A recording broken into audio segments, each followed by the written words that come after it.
When people think of Japan, they often imagine high-tech robots or futuristic cities. But what really stands out when you spend time here isn't always the big flashy technology. It's the small practical innovations that quietly make everyday life easier and in many cases better. These are the kinds of things you don't necessarily notice right away, but once you do, it's hard not to wonder why they don't exist elsewhere. So, in this video, I want to take a look at 7 of the most useful Japanese innovations that make daily life smoother, simpler, and just a little bit more comfortable. Toilets. One of the most famous and surprising innovations in Japan is the modern toilet. In relative terms, Japan has moved quickly from this to this, and now to this. At first glance, it might look a bit intimidating. There are buttons and symbols and controls that can seem confusing if you've never used one before, and the commands are rarely in English. But once you understand it, you realize it's actually designed for comfort and hygiene. These days, the majority of toilets, even in the most unlikely of places, have heated seats, adjustable bidet functions, and sometimes even air drying features. Some also include sound-making options for privacy, which is a detail that often catches visitors off guard. It might seem like a small thing, but after using one for a few days, going back to a standard toilet can feel like a noticeable downgrade. And actually, once you try them, it's really hard to go back.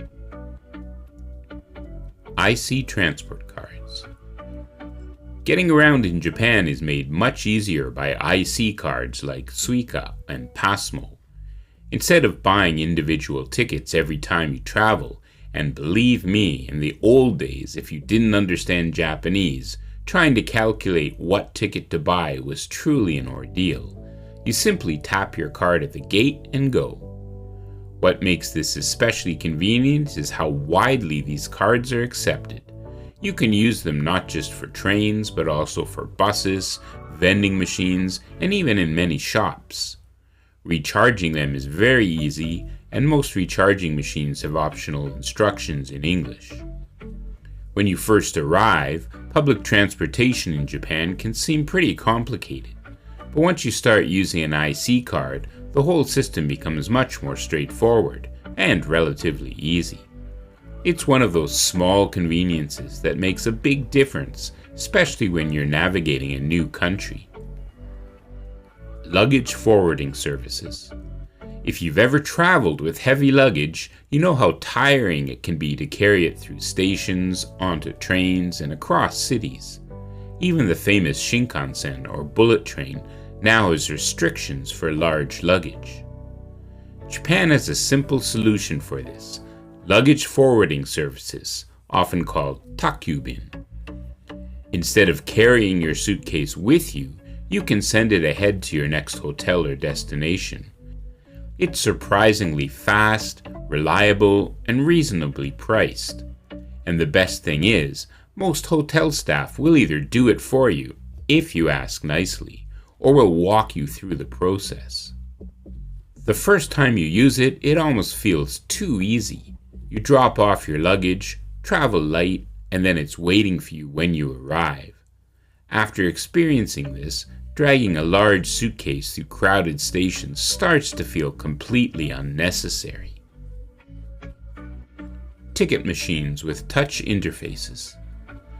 Ticket machines in Japan are another example of practical design. In many countries, ticket machines can be confusing or limited, but in Japan they are usually clear, responsive, and available in multiple languages. The touchscreens guide you step by step, making it easy to select your route, check fares, and complete your purchase. As mentioned before, in the old days, this was often a monumental task. Even if you don't speak Japanese, the system is designed in a way that most people can figure it out pretty quickly. It's a small detail, but when you're traveling in a foreign country, that kind of clarity can make a big difference. Capsule hotels. Capsule hotels are often seen as a novelty, but they're actually a very practical idea in some situations.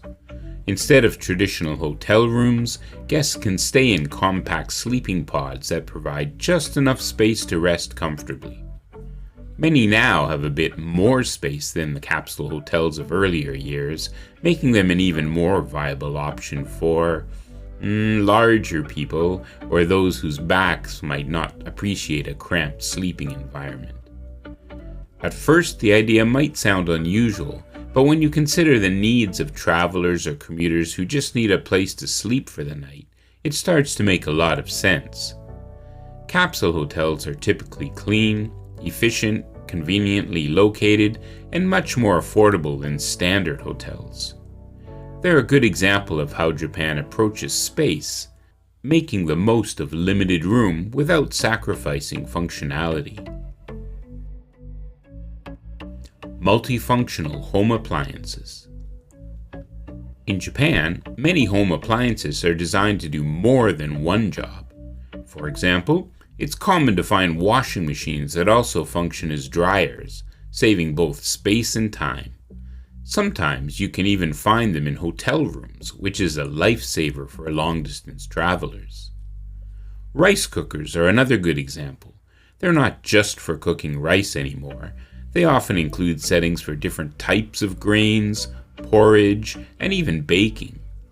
Microwave ovens are not just microwave ovens. They also bake things like a regular oven and have a myriad of options, including steaming your food as well. These kind of appliances are especially useful in smaller living spaces where efficiency matters and limiting the number of appliances makes more sense. It's not about having more gadgets, it's about having smarter ones. Restaurant ordering tablets. In many restaurants across Japan, ordering food is done through tablets at the table. Instead of waiting for a server, you can browse the menu, select your items, and send your order directly to the kitchen. This system reduces waiting time and makes the process more efficient for both customers and staff. It also helps avoid language barriers, since menus often include pictures and multiple language options. For visitors, it can feel surprisingly easy. You don't have to worry about pronunciation or misunderstandings. You just tap and order your food. And in busy restaurants, it keeps everything moving smoothly and efficiently. What makes these innovations interesting is that they're not necessarily about advanced technology for its own sake. They're about solving everyday problems in simple, thoughtful ways. Whether it's making travel easier, saving time, or improving comfort, these ideas show a strong focus on practical convenience. And once you experience them, it's hard not to notice how much they improve daily life. If you've spent time in Japan, you've probably come across some of these, and maybe a few others as well. So, I'm a little curious. Which of these innovations did you find the most useful? And are there any that you wish existed where you live? Let me know in the comments. Thanks for watching, and as always, if you're interested in anything about Japan, please don't forget to like and share the video and subscribe to the channel for more interesting tidbits from Japan.